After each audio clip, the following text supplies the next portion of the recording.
एक बार की बात है। शहर में सर्दी का माहौल होता है। हर जगह बहुत सन्नाटा छाया होता है। रवि शाम को कॉलेज से घर आ रहा होता है। इतनी ठंड है आज।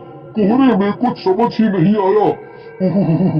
पता नहीं मैं किस रोड पर आ गया। एक तो ये सड़कें ठंड में इतनी सुनसान हो जाती हैं, कुछ समझ में नहीं आ रहा कि मैं रास्ता किससे पूछूं।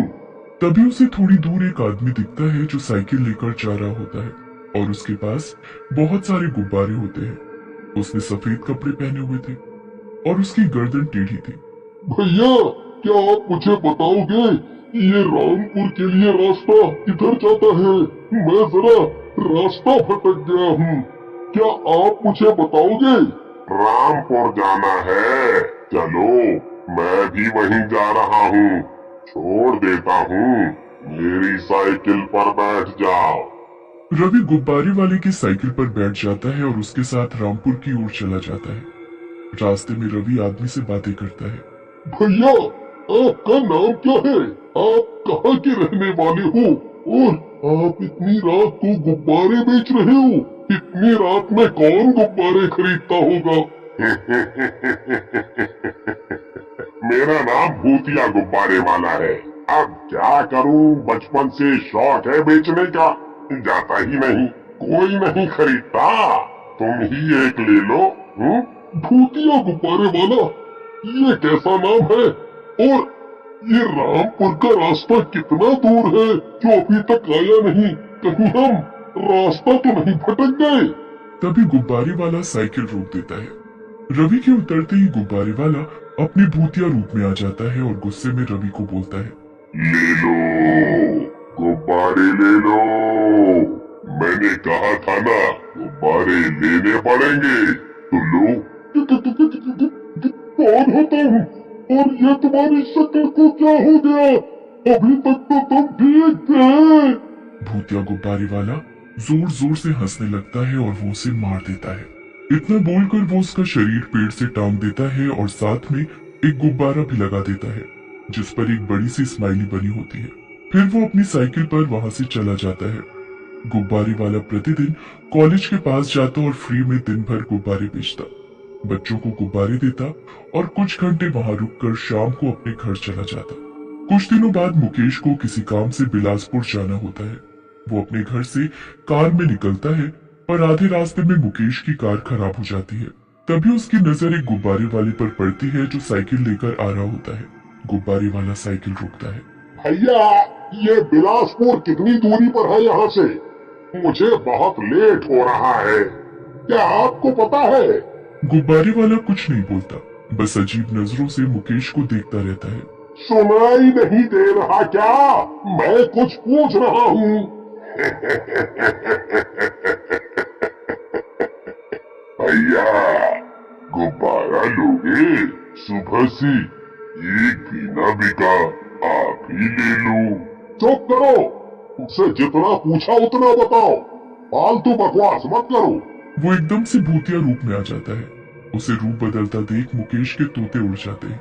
इससे पहले कि मुकेश कुछ कर पाता, वो मुकेश को पकड़कर गुब्बारे के अंदर उसका सिर डाल देता है जिससे सांस ना मिलने पर मुकेश की मौत हो जाती है। भूतिया गुब्बारे वाला उसे पेड़ पर टांग देता है और उसके साथ स्माइली वाला एक गुब्बारा भी टांग देता है। मुकेश और रवि की इस तरीके की मौत के बाद शहर में तहलका मच गया था। हर कोई यही सोचता कि आखिर उन दोनों की मौत कैसे हुई। ये खबर अखबार और न्यूज चैनल्स पर सनसनी बन गई।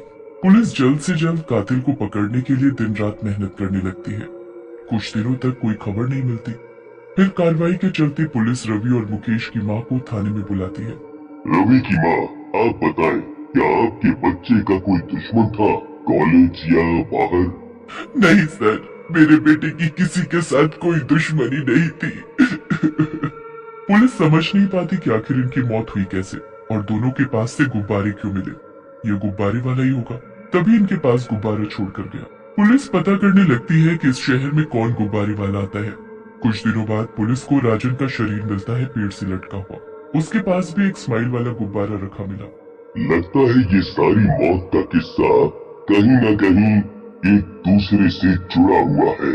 अभी तक की सबकी मौत एक ही तरीके से हुई है। मतलब कि इन सब को मारने वाला कोई एक ही सीरियल किलर है। पुलिस गुब्बारे वाले सीरियल किलर को ढूंढने लगती है। पुलिस को उस आदमी के बारे में पता चलता है जो शहर में गुब्बारे बेचता है। छानबीन करने पर पुलिस को एक चाय वाले से पता चलता है कि एक गुब्बारे वाला आदमी प्रतिदिन कॉलेज के सामने खड़ा रहता है। पुलिस कॉलेज में पता करती है मुकेश, रवि और राजन के बारे में। उन्हें पता चलता है कि ये सब 5 दोस्त हैं, जिनमें से 3 मर गए, अब 2 बचे हैं। अगली शाम राज कॉलेज से बाहर आता है और अपनी बाइक से घर जाता है। थोड़ी दूर पहुंचने के बाद ही अंधेरा छाने लगता है।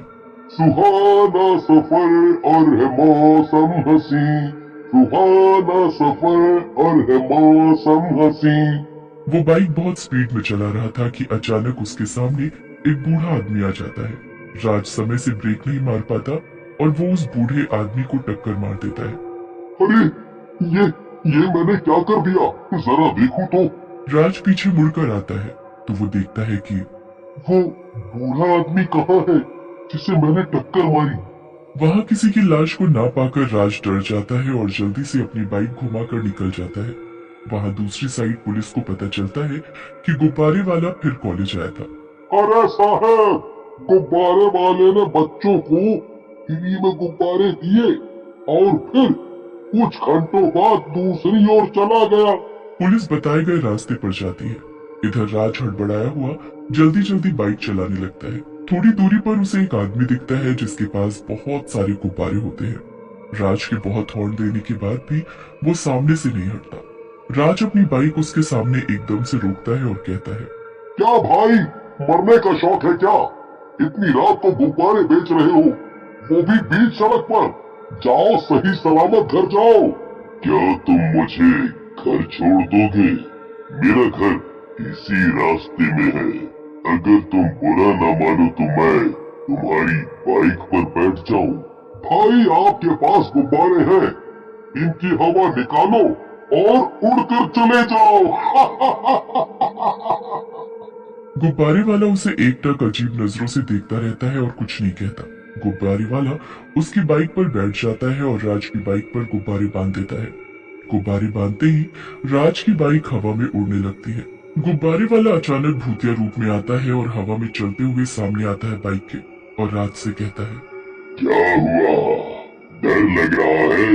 नीचे देखो एक बार। अगर तुम यहाँ से गिर गए तो क्या होगा तुम्हारा? राज को कुछ समझ नहीं आता और वो अपनी बाइक को नीचे उतारने की कोशिश करता है पर कुछ नहीं होता।